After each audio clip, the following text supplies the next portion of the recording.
Quero convidar os irmãos a ler a Bíblia em Mateus capítulo 28.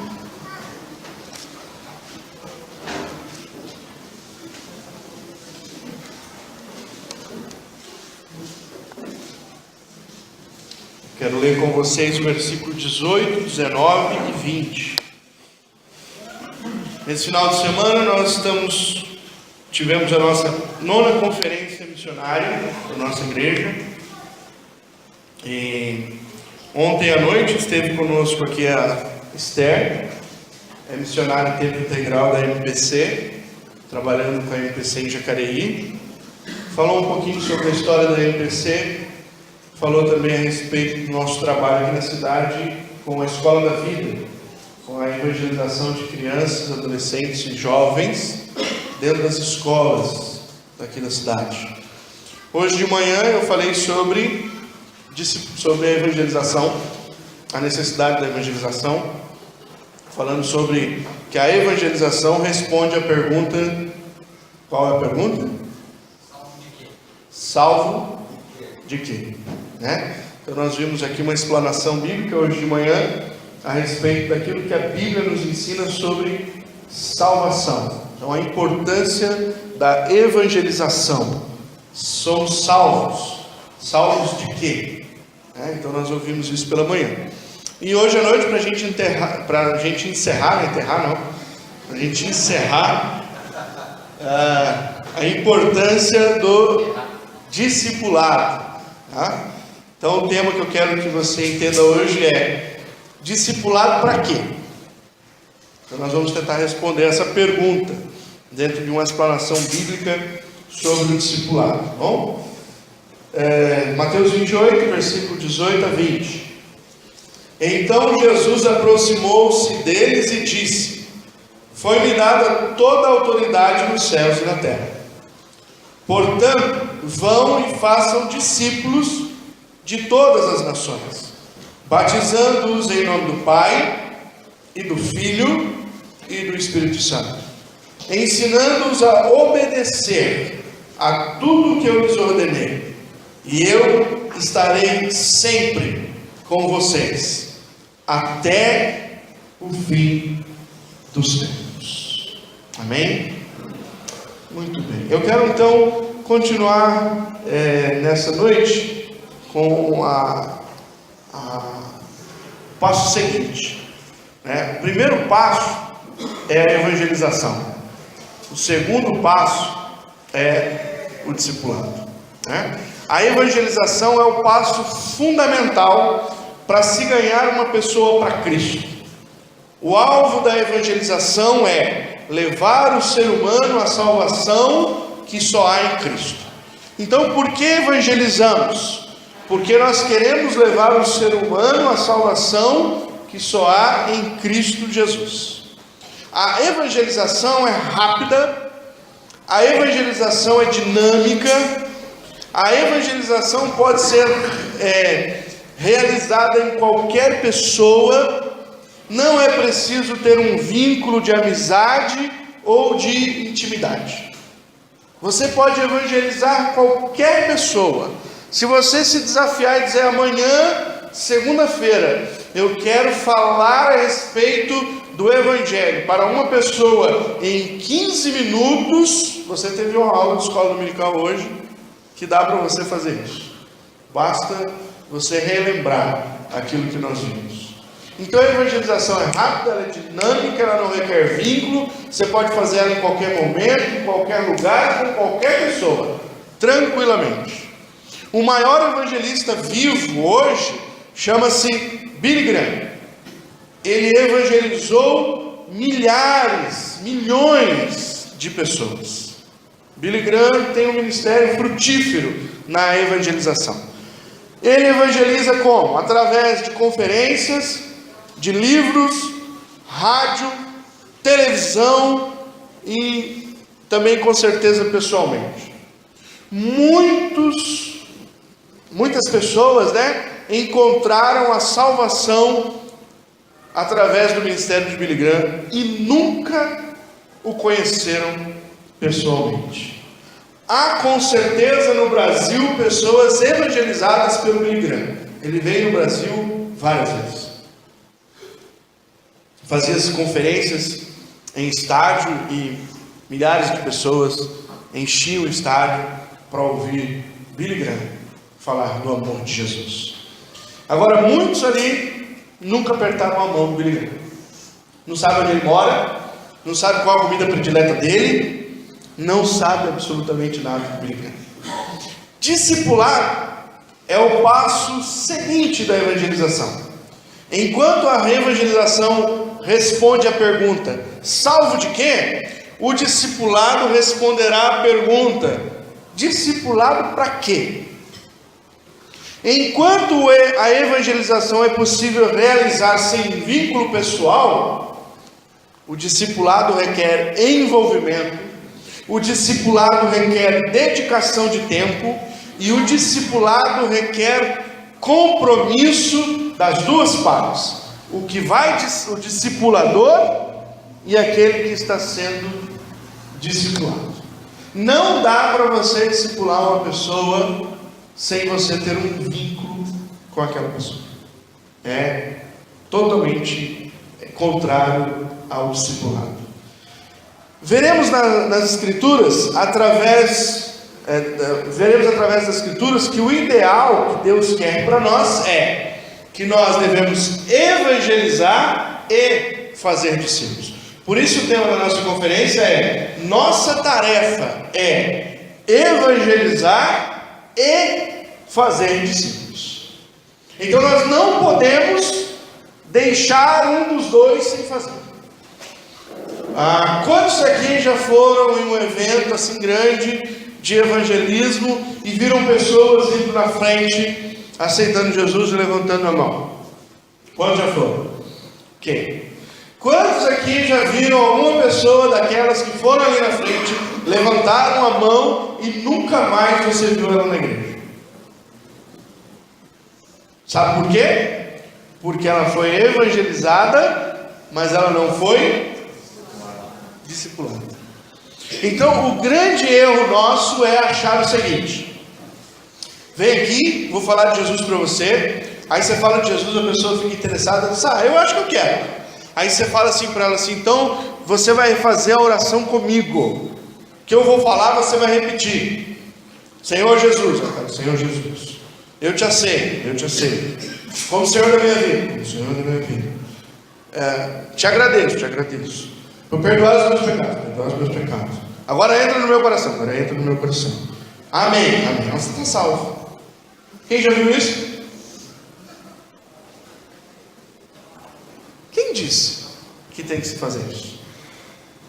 Aonde está nas Escrituras que evangelização é explicar malemar para o camarada a Bíblia ou algum aspecto da Bíblia e mandar ele repetir aquela oração que você fez?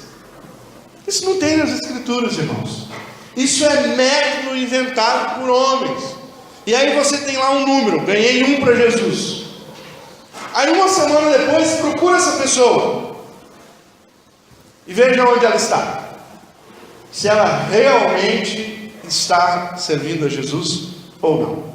Então nós veremos que discipulado, na verdade, ou melhor, discípulo, é aquele que aceita ensinamento de outros.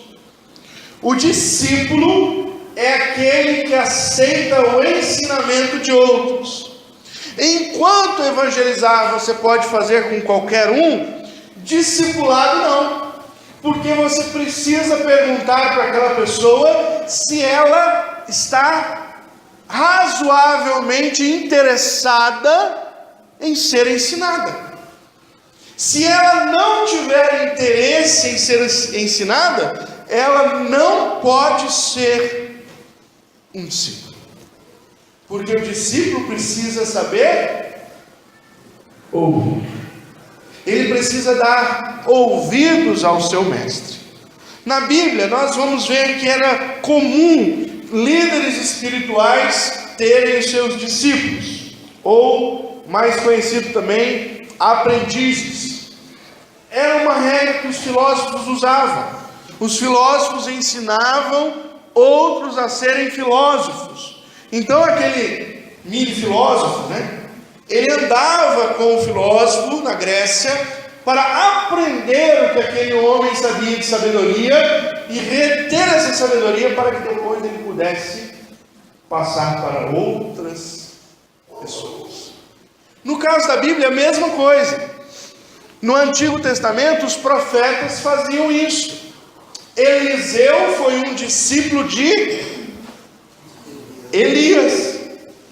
O Elias estava andando, um dia Deus falou: pega esse menino aí e ensina para ele. E ele, então, Eliseu começou a andar com Elias, até que o dia que Elias foi levado num redemoinho aos ares, e aí o Eliseu ficou no lugar do profeta Elias. Ele aprendeu, ele foi discipulado, ensinado para fazer aquilo. Na Bíblia, o que nós vemos? João Batista tinha discípulos. Ele manda os discípulos irem até Jesus. A Bíblia relata sobre os discípulos, está lá em Mateus 9,14, João capítulo 1, versículo 35. A Bíblia fala que os fariseus tinham discípulos, está lá em Marcos 2,18 e Lucas 5,33. Jesus diz para os fariseus: vocês rodam o mundo para fazer um discípulo, e vocês não entram no céu e também não deixam ele entrar. Mas os fariseus tinham discípulos. A Bíblia refere-se a discípulos de Moisés. Quando Jesus está discutindo no capítulo 9 de João com os judeus dizem assim: nós somos discípulos de Moisés. Ou seja, tinha uma escola que ensinava a ser um bom discípulo de Moisés. E tinha ali os fariseus que eram esses discípulos. E por final, a Bíblia relata que Jesus tinha os seus discípulos. Em Mateus capítulo 10, versículo 1, fala sobre os discípulos referindo-se aos 12. Jesus escolheu 12 discípulos. E esses 12 discípulos iam andar com Jesus para quê? Para que fossem ensinados. Tudo que Jesus fazia, os 12 estavam bem de olhinho aberto para aprender com o Mestre. Fora os 12 discípulos, a Bíblia relata algumas vezes os seguidores de Jesus, mencionando que eles eram discípulos. Mateus 10, 42, Lucas capítulo 6, versículo 17, João 6, 66, quando diz: muitos dos seus discípulos deixaram de segui-lo. Discípulos. Então, o que é o discipulado?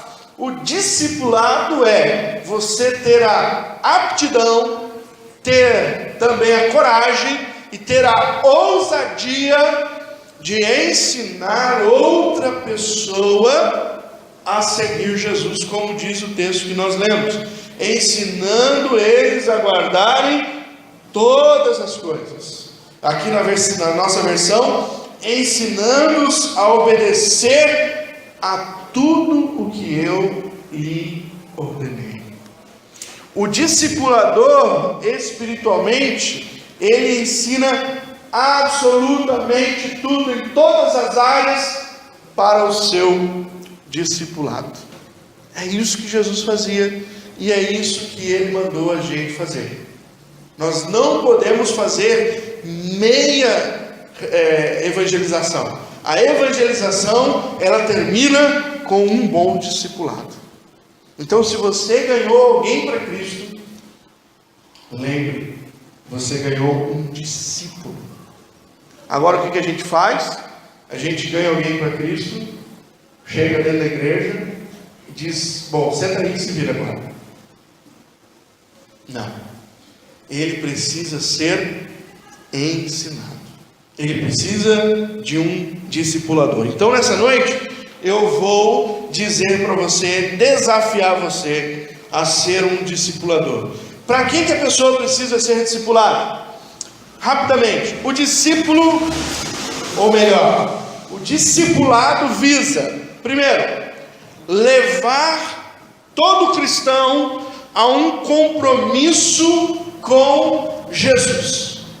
Como assim, pastor? Uma pessoa evangelizada pode não ser uma pessoa comprometida com Jesus. Ela ouviu o evangelho, gostou do que ouviu, mas ela não assumiu uma responsabilidade. E o que a palavra de Deus nos ensina no versículo 19 aí, do capítulo 28 de Mateus? Portanto, vão e façam discípulos de todas as nações, batizando-os em nome do Pai, do Filho e do Espírito Santo. O batismo faz com que a pessoa tenha envolvimento com o seu mestre. E a manifestação desse compromisso é figurada no batismo. Por quê que ela é figurada no batismo? Quem quer tentar? Por que é figurada no batismo o compromisso? Morreu para o mundo e nasceu para Jesus? Para uma nova história? Também. Mas a Bíblia diz para nós que nós somos batizados no corpo de Cristo. Então o batismo é uma figura física do que já aconteceu na nossa vida espiritual. Quando eu digo, Senhor Jesus, eu quero receber o Senhor na minha vida, o que acontece comigo? Eu sou batizado no mundo espiritual. Eu não vejo isso, eu não sei como isso acontece, os meus olhos carnais não entendem, mas no mundo espiritual é como se tivesse o corpo de Cristo fisicamente, ou melhor, espiritualmente, e você é pegado das regiões das trevas e você é colocado nesse corpo espiritual. Você faz parte agora, você foi mergulhado, você foi batizado, você está ali. Agora isso é espiritual, ninguém viu, ninguém sabe, só quem viram foram Deus, a Trindade, os anjos e os demônios, porque é espiritual. Agora eu e você não vimos, ninguém viu. Então Deus precisa manifestar algo que é espiritual. Por isso que Deus mandou, Jesus ensinou que todos os discípulos precisam ser batizados em nome do Pai, do Filho e para que materialmente se consiga perceber aquilo que foi feito espiritualmente. Por isso o batismo, irmão, é momento da pessoa ter um compromisso com Cristo. Ele está dizendo para todo mundo ali que ele agora é um cristão. E por ele ser um cristão, ele está se identificando com os ensinamentos de Jesus. Quando você aceita algum tipo de ensinamento para a sua vida e você se identifica com aquilo causa mudança na sua vida, passa a fazer parte do seu dia a dia. Por exemplo, você caiu agora no ideal de ser vegetariano. Você aprendeu o quê? Não, que comida vegetal é mais saudável, ser vegetariano é melhor para o meu corpo, eu vou ter uma vida melhor, então eu vou ser vegetariano. Você põe aquela camisa bonita, com alface desenhada, na frente, você sai na rua dizendo, eu amo alface, brócolis e etc. E atrás escrito, amo os animais, não como.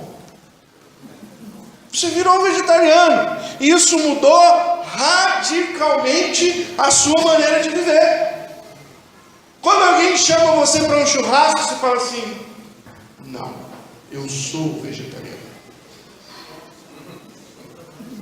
Eu não como carne. E se ele der uma oportunidade, você faz uma lista de malefícios que tem em ser carnívoro. Você começa dizendo, dá uma risadinha para mim. O cara dá uma risadinha. Viu, você não tem presa. Você não nasceu para comer carne. Já viu esse papo? Ele é vegetariano e aquilo mudou radicalmente a vida dele. Agora é interessante como muita gente que diz que é cristão, mas Cristo não mudou a vida. Não mudou. Ele continua fazendo toda a desgraça que tem para fazer. Ele continua tendo uma vida ímpia como ele tinha no passado. Ou seja, Cristo não foi internalizado. Cristo não foi contemplado no seu interior. Cristo não assumiu o lugar dele na vida do camarada. Então o que o discipulado faz? Leva o cristão a um compromisso com Jesus. Você precisa entender que quando você foi batizado no corpo de Jesus, você agora é um com Ele. Ele é a cabeça e você é o quê? Membro.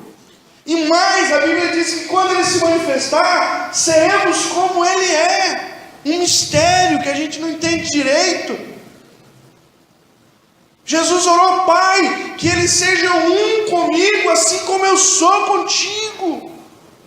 Então ter Jesus, irmão, é muito mais radical do que simplesmente dizer: agora eu sou da fé evangélica. Está cheio de gente dizendo que é da fé evangélica, que eu estou louco para calar a boca deles. Fala, pelo amor de Deus, não fala isso. Fala qualquer outra coisa, mas não diga que você é evangélico, porque você não compreende o que é o evangelho. Não faz parte, não causou transformação. Irmãos, o primeiro momento do discipulado requer que o cristão assuma situações onde sua fé será testada. Por que batiza? Porque no batismo é que a fé dele vai ser testada. Você já viu o crente 007? Ninguém sabe que é o 007. Ninguém sabe que ele é o crente. Primeiro, ele não usa a Bíblia, ele usa o celular, o smartphone com Bíblia. Certo? Então, põe no bolso. Né? Quando ele vai entrar na igreja, ele dá uma volta assim na frente, dá uma olhada na rua, aí ele vem e tem ninguém, rapidinho.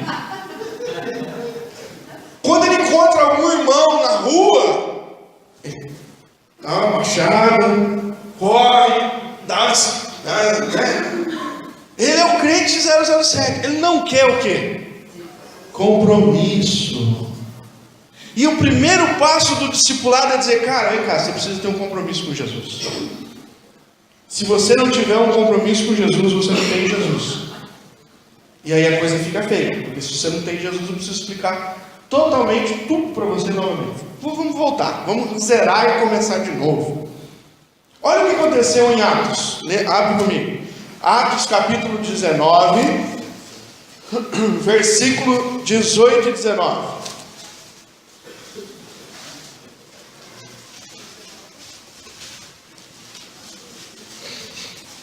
Quem aqui que antes de conhecer Cristo era religioso? Bem religioso, não era mequetrefe igual eu não. Era bem religioso. Olha esse povo que conheceu Jesus. Muitos dos que creram vinham e confessavam e declaravam abertamente suas obras más, suas más obras. O camarada acreditou em Jesus e ele abertamente disse: eu quero começar a listar aqui tudo de ruim, de desgraça que eu faço. E olha o versículo 19: grande número dos que tinham praticado ocultismo reuniram seus livros e os queimaram publicamente. Calculando o valor total, este chegou a 50.000 dracmas. 50.000 dias trabalhados por um trabalhador braçal. Você acha que uma pessoa assim se converteu ou não? Tem fruto de que se converteu? Ele olhou para aquilo tudo que estava acontecendo e disse: eu quero confessar meus pecados. E eu mexia com o ocultismo, e aquele livro ali ensina o ocultismo, aquele livro ali ensina como desagradar a Deus. Mete fogo aqui que eu vou queimar agora.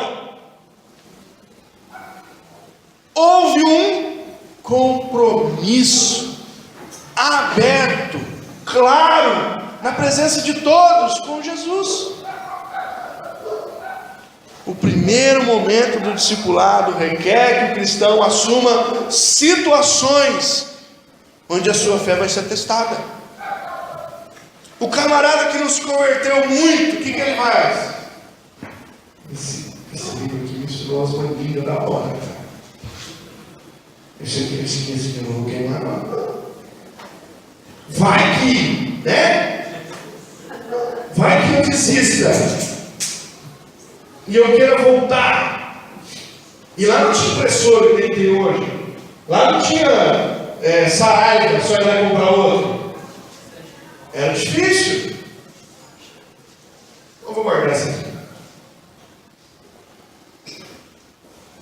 Outra coisa, ser um discípulo de Jesus não só quebra vínculo com a religião passada, mas causa exposição da fé para a família. Quem teve problema na família quando se converteu?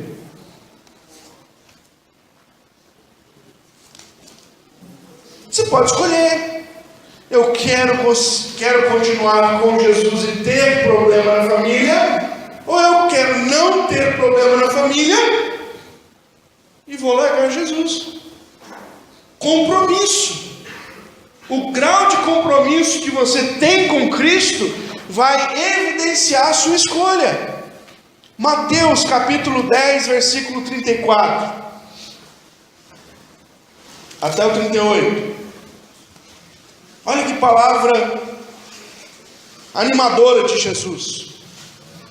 Não pensem que vim trazer paz à terra. Não vim trazer paz, mas espada. Pois eu vim para fazer que o homem fique contra seu pai, a filha contra sua mãe, a nora contra sua sogra. Os inimigos do homem serão os da sua própria família. Quem ama seu pai ou sua mãe mais do que a mim, não é digno de mim. Quem ama seu filho ou sua filha mais do que a mim, não é digno de mim. E quem não toma a sua cruz e não me segue, não é digno de mim. Ah, mas o meu pai não gostou de eu ir para a igreja. Com certeza, não vai gostar. Eu já ouvi muitas vezes homens dizerem o seguinte: prefiro a minha filha prostituta do que crente. Prefiro o meu filho ladrão do que crente. E você se espanta por ouvir isso? Eu não. Porque a palavra está dizendo. Então o discipulado é para quê? O novo convertido vai aprender que o maior compromisso dele é com o nosso Senhor Jesus Cristo. Ah, mas eu amo a minha mãe. Pode continuar amando, mas menos do que Jesus. Eu amo meu pai, e se ele virar a cara para mim? Ame, mas ame menos do que Jesus. Ah, eu amo meus filhos.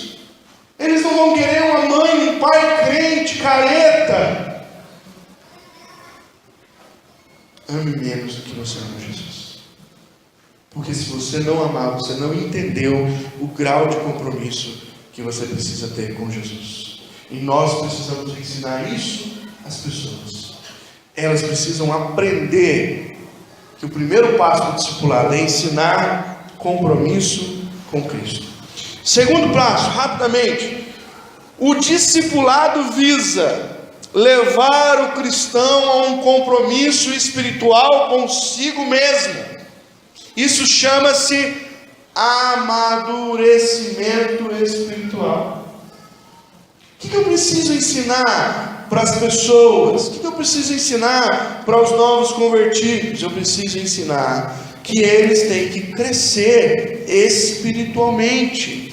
1 Pedro, capítulo 2, versículo 1 até o 3. Olha o que diz aí a carta de Pedro.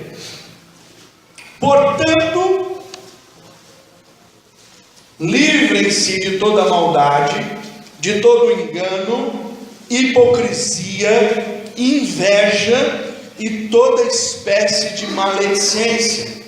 Como crianças recém-nascidas, desejem de coração o leite espiritual puro, para que por meio dele cresçam para a salvação, agora que provaram que o Senhor é bom. Qual é o ideal para o discipulado cristão? O discípulo precisa entender o seguinte: Jesus o chamou para livrar-se de toda maldade, de todo engano, de toda hipocrisia, de toda inveja, de toda maledicência. Irmãos, isso é uma busca consciente por purificação. Sabe o que às vezes me dá nos nervos? É você perceber pessoas que são assim, de longínqua caminhada com Cristo, e elas não perderam hábitos terríveis do velho homem.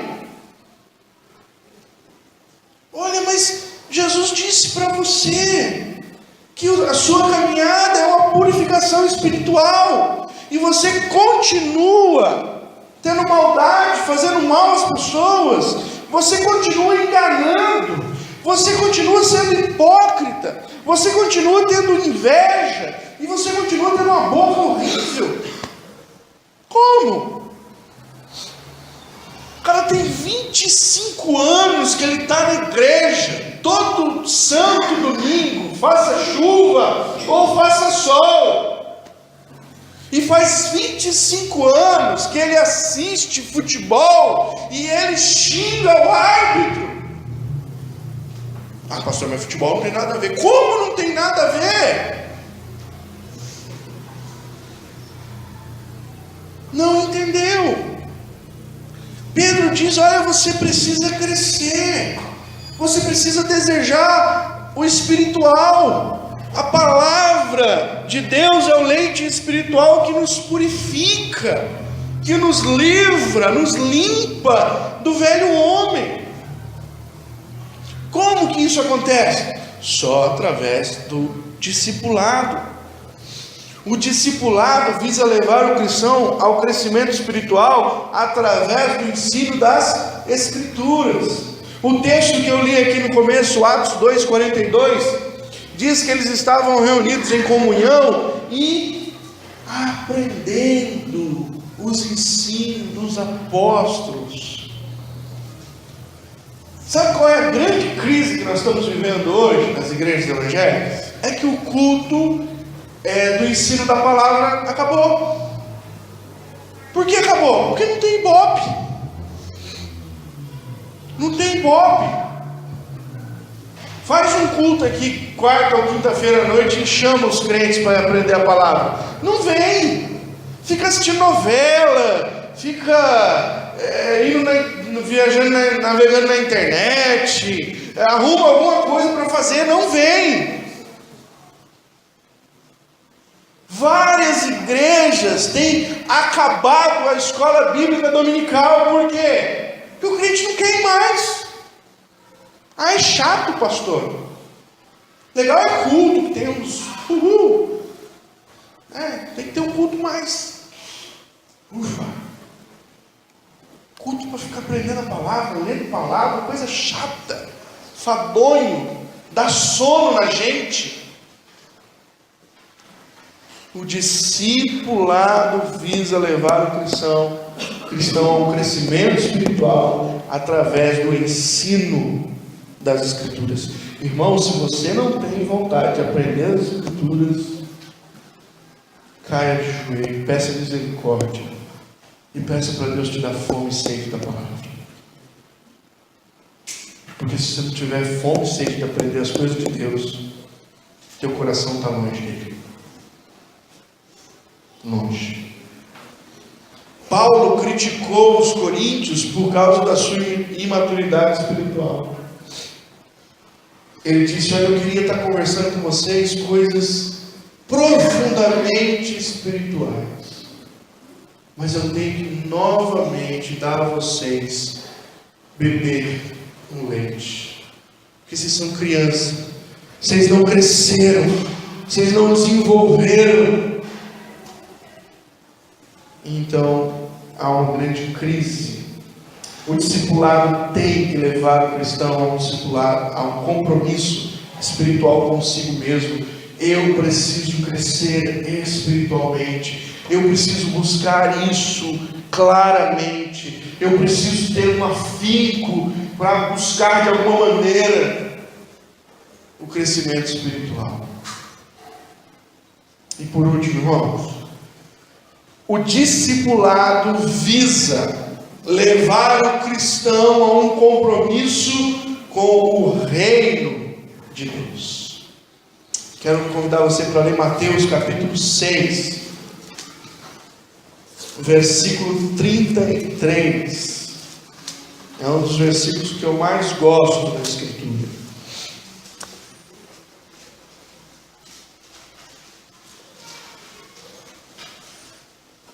Mateus 6, 33.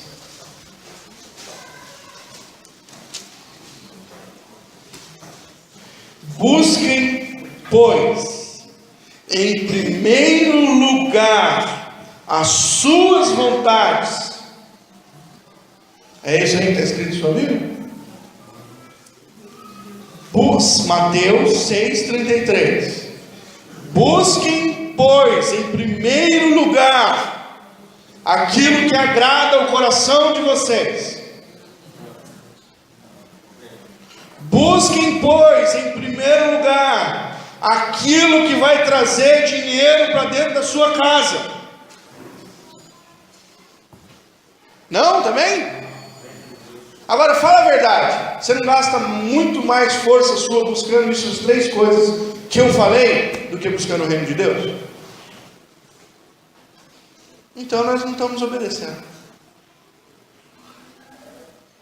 Busquem, pois, em primeiro lugar o reino de Deus e todas estas coisas não serão acrescentadas. Ah, pastor, não tem tempo para isso. Ah, não dá para fazer, não tem tempo. Irmão, não dá, não tem tempo, não posso. Ah, eu preciso fazer isso, preciso fazer aquilo, preciso fazer aquilo outro. Ih, não dá, tem festa, tem casamento, tem bodas de ouro, tem sei lá, culto fúnebre. Tem sempre alguma coisa, irmão, na frente. Tem sempre alguma coisa. Ah, hoje tem um filme tão bom, se eu não assistir hoje, puxa vida,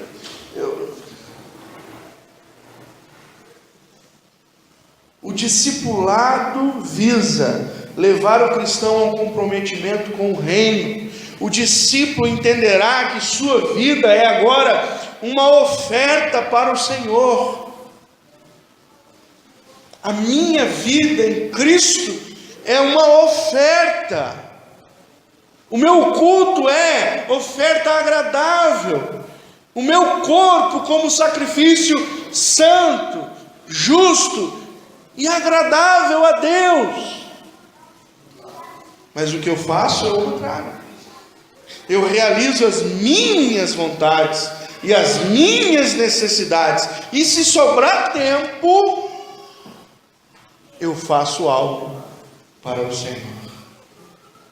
Como que nós ensinamos as pessoas que estão dentro da igreja? Nós ensinamos para elas isso. Não, irmão, tudo bem, eu sei que vocês têm seu dia a dia corrido e tal, mas ó, vê se dá domingo, vem na igreja, pelo menos num culto.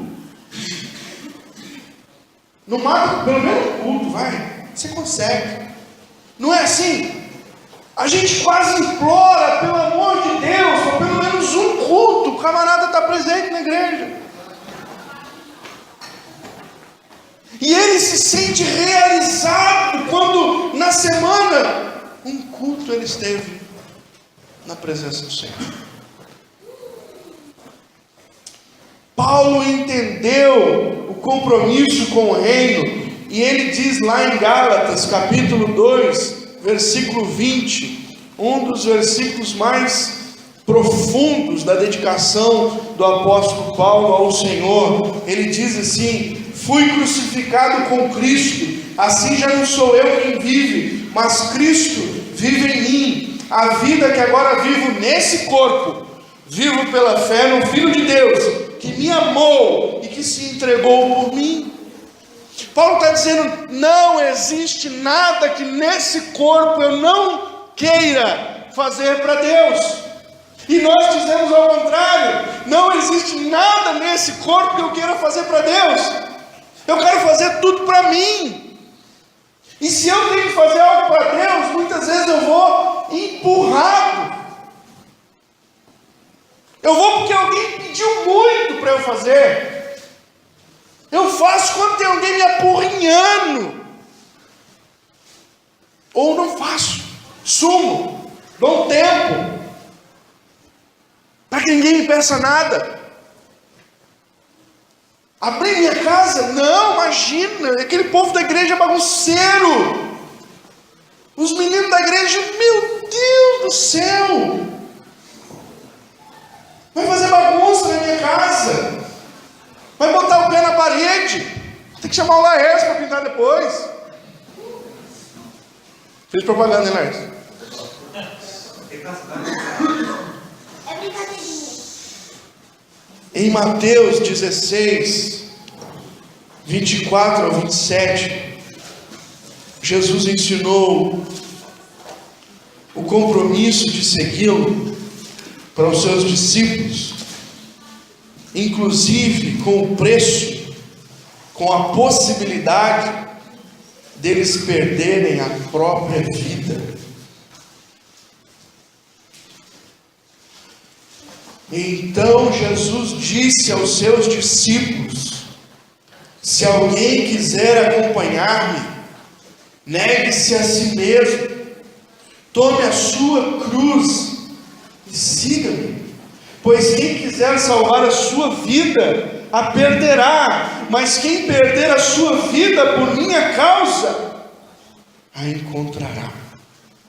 Pois que adiantará o homem ganhar o mundo inteiro e perder a sua alma? Ou o que o homem poderá dar em troca de sua alma? Pois o Filho do Homem virá na glória de seu Pai com os seus anjos, e então recompensará a cada um de acordo com o que tenha feito. Qual é o grau de compromisso que nós estamos ensinando as pessoas a terem com Jesus? Precisamos mudar radicalmente a maneira como estamos ensinando o Evangelho para aqueles que têm se convertido. É necessário levá-los a este grau de compromisso, onde a vida não vale mais a pena sem servir ao Senhor com todos os meus esforços, com todos os meus dons, com todos os meus talentos, mesmo que para isso custe a minha vida. Há uma frase de Lutero que ele diz assim: um trono sem Cristo é uma masmorra. Uma masmorra com Cristo é um trono. Qual é a minha identificação com o compromisso de Jesus? Não há absolutamente nada que possa me prender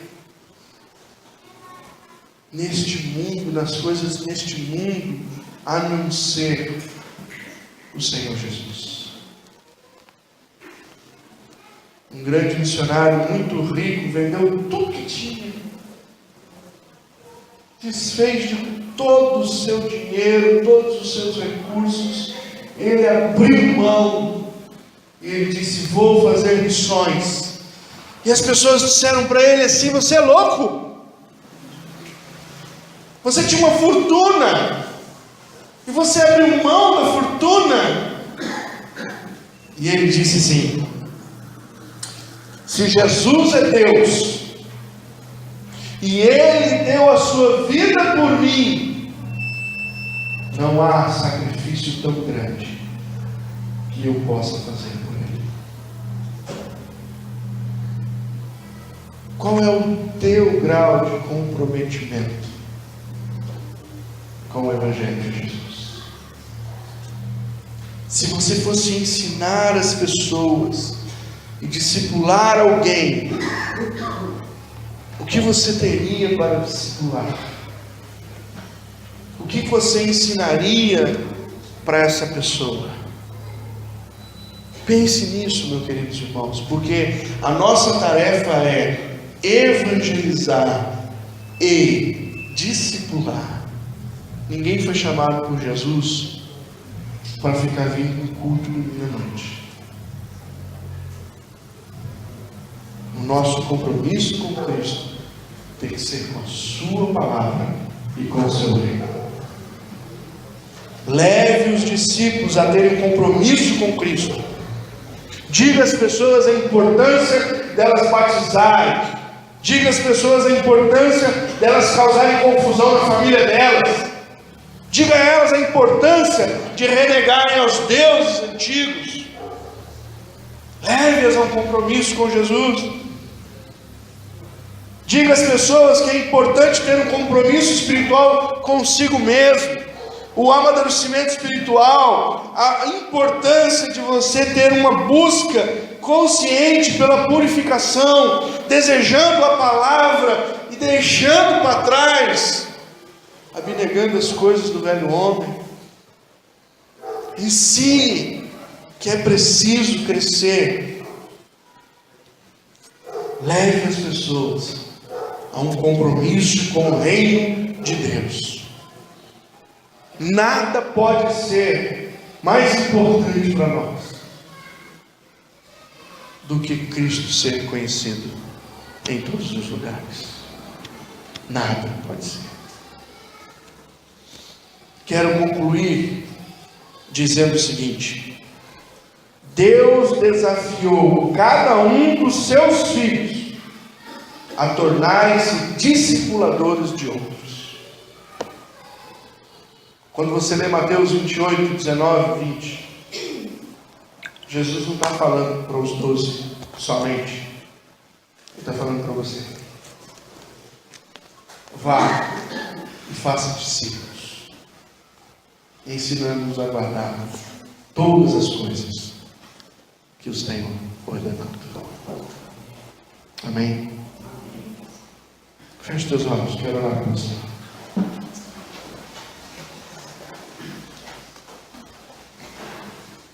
Senhor, obrigado, porque o Senhor vê homens e mulheres tão imperfeitos e nos chama para uma obra que é tão grande.